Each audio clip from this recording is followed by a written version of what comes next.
This is the Zac Anesbury Show. Welcome. Today's podcast clip comes from an interview with Chris Villani from Foodland Supermarkets Australia. So, and building on what you were just saying in terms of like having the empirical analysis and then the evidence to support your decisions, you know, they aid in that decision making for you. And you know, you did your undergrad and then worked for the Ehrenberg-Bass Institute. Have you ever had any issues with selling the how to put it, putting evidence-based marketing or selling marketing science within an organization, and then how do you actually overcome that? Yeah, look, this is a really good question, and I guess I was very, very naive in thinking that I would learn something and then I would say something and then everyone would believe me, almost like a disciple, right? Like I just left Adelaide and, went to Sydney, went to Melbourne, and I was just, spreading the gospel according to Byron. But I distinctly recall having a presentation. So every Friday we used to have a session where someone from the organisation would present on a passion project, or there's something they wanted the rest of the organisation to know about. Of course, I spoke about how brands grow, marketing science, because I just come from Adelaide. And I was like, this is going to be fantastic. I'm going to change the way people think about marketing. I'm going to change the way people see how the brands actually grow. So put all this time and effort, and I delivered what I thought was a fairly decent presentation. Had facts and evidence there. And I thought after that everyone would be cheering and lift me up in a chair and be like, whoa, yay, marketing science. But no. It kind of, all right, everyone, let's get back to doing what we were normally doing. Yeah. And that was really disheartening for me as a young man to see, because it's this is kind of everything that I knew and everything that I believed in, and I really wanted to change people. And it probably wasn't until I matured a little bit more to understand this is something you just have to chip away at, because when you're, as I've said before, when I tell my team, we that have kind of grown up in the Ehrenberg-Bass Institute have been around this kind of thinking day in, day out. If you're not around that thinking day in, day out, it's really easy for it to kind of go by the wayside. So just to kind of get into someone's face and say, everything that you know is wrong, here are the actual facts, is not an effective way to do it. So one of the things that you slowly do is just drip feed a little bit of information, especially at a board level. It's probably one of the most important things. You need buy-in from the top, because then you can get other people to slowly drip feed things down. So just kind of whacking everyone over the head with a whole bunch of information, I found wasn't the most effective tactic. Yeah. It certainly got more effective when it was just, let's go to the very top, let's drip feed some information, or actually, have you considered this? Or actually, if you have a look at the data, you might see it does X, Y, Z. And, every month you might get another win, and then another win, and then another win, and then another win. And then before you know it, everyone knows the duplication of purchase law. Yeah, right. So, because you had buy-in and a lot of your team into the marketing science world, and, whacking people with a whole bunch of data and stuff didn't work. And you said working your way from the top actually worked throughout the board. How did you go about doing that, though? Because that seems quite difficult, because these are people who don't have a marketing background. You may have someone who's purely about logistics or purely about finance or management or something like that. How did you go about then saying, hey, this marketing is not just this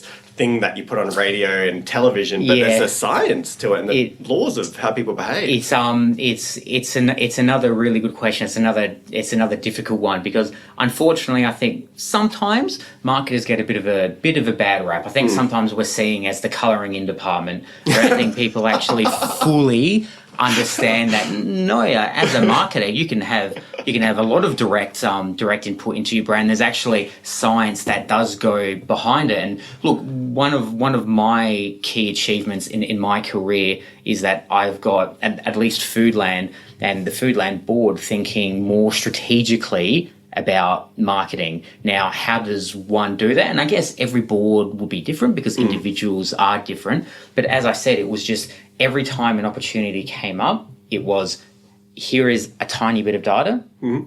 Here's how one might interpret it. However, if you look at it from this way, it actually says X, Y, Z. Here's some other evidence that says it. And not in terms of a journal article. You don't print out journal articles and hand them around. You just do a little bit. Yeah. And then you show the results of what you did. Yeah. And then people start to go, okay, there might be something in this. And then that builds momentum for the next thing you say, and then the next thing you say, and the next thing you say. So it really is about building that trust of that personal brand that you have to say, hang on, not only is marketing a science, but I'm actually a marketing scientist. And I'm slowly going to convince you month by month that what I'm saying, there actually might be some merit in it because the results we're getting are indicating that. Yeah, so you kind of ease them into it, drip feed them rather than drown them. Yes. And the temptation to drown them, anyone, right, is there because it's easy. If you think you just get it over and done within an hour, that's it, thank you very much. But I would dare say the vast majority of organisations that wouldn't work, especially when we start to talk about some really large organisations where there are hundreds or potentially thousands of people in different countries as well. That's where things can get extremely difficult. I think that's wonderful advice because naturally different audiences are going to listen to this, and that's why I try to cater to everyone, which is we're going to have people who are in industry who are aware of the Institute and they're wondering how can I get that through my organization, and not necessarily their marketing department who may be on board, but it's the other people and convincing them that, hey, we should be spending money on conducting research that looks at what our distinctive brand assets are, because that will help consumers find our brands in a crowded supermarket like the ones you operate, and that means that we'll have a greater propensity being purchased. And then it's how to convince them. So I think that's wonderful advice. Honestly, I think that's a piece of gold right there. And do you think, did books like How Brands Grow It All help you do that? Did that convince anyone or help you, not persuade, but win people over? Is that a useful tool? For me personally, it was, but not in the way that you may think. So, at least to the best of my knowledge, I've actually never given that book to anybody to say, read this and your life will change. What I have done is I use that book because the book is actually written really well because it's in chapters that make sense. So when I still need to refresh myself or think what is a very basic or simplistic way to explain a certain topic, I know that I can just pick up that red book and go, to chapter 3 and say, okay, let me just refresh myself in here. I might use an example like that or an example like that. So that's where I think that book has really come in handy. I do believe that anybody could pick that book up and read it and it would make sense to them. I've just never had that experience so far. Yeah, that's one thing I've tried to learn as much as I could from Byron is his writing style. So Byron... And I think the big thing I picked up from him was if I can write something in about 10... I'm paraphrasing basically what I picked up from him. This is not what he said. This is definitely not a direct quote. If I can say the same thing in 10 words that I could in 20, and it seems better. It's easier for your reader. Isn't it funny when you just think back at like one thing that somebody said one time and you remember it? I remember Byron once said you never start... a presentation with an apology, and I never have. That has just always started. Like I've never said, "Oh, I'm sorry, I'm late," or "I'm sorry that I've had IT issues." Byron's just said that's just never a good way to start. It shows a week that you don't do that, and that's just something that has always stuck with me. Yeah, same actually. I start every presentation by saying, and my students would know, and anyone I always say welcome. Yeah, because I really like it because. Most of the time, you're walking in a boardroom that's not yours. You're the odd one. You're the guest. Yeah. But if you use a term like welcome, it's kind of like all of a sudden, Zac's welcoming me to his space and his environment. It kind of turns it off, but it's also a very warm, welcoming gesture as well. Yeah, it is. And it kind of, to me, it leads the presentation off on a really good foot. Whereas if you apologise, you're kind of on the back foot. Yeah. And I also don't like the thanking people for being there because it's like, my time's not worth I'm not worth listening to.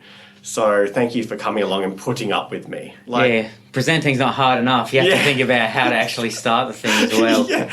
The first couple of minutes are always the hardest. Hey guys, it's Zac Anesbury here with just a couple of quick reminders.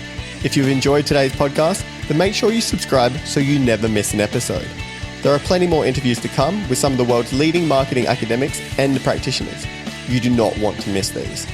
In the meantime, if you're looking for another way to connect, then follow me on Twitter at Zac Anesbury. That is ZACANESBURY for my take on the marketing issues of the day.